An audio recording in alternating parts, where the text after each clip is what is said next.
वाटी डाळ मी मुगाची डाळ भिजत घातली होती बघा 2 तासापूर्वी.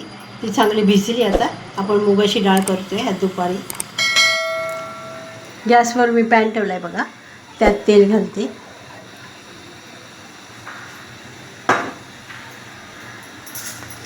अर्धा चमचा जिरं घालते.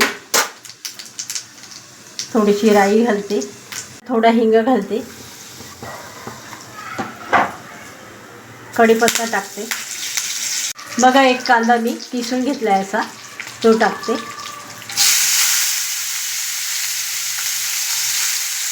चार हिरव्या मिरच्या घेतल्यात त्या टाकते. परतून घेते. त्याच्यात पाव चमचा हळद घातली. एक टोमॅटो चिरून घेतला तो घातला आणि परतून घेते. ही डाळ त्यावर टाकते आणि परतून घेते.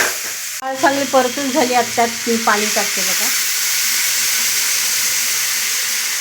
यात चवीपुरती मीठ टाकते आणि मग 15 मिनटं शिजवून घेते. आपली चांगली शिजून झाली बघा. आता त्यामध्ये मी कोथिंबीर टाकते. 2 मिनटं असं हलवून घेते आणि खाली उतरून घेते. सर्व करते. आधी चपाती बनवायचा कंटाळा आला असेल तर अशी डाळ बनवायची आणि भातासह बरोबर खायची. छान लागते. रेसिपी आवडली असेल तर लाईक करा, शेअर करा, सबस्क्राईब करा. धन्यवाद.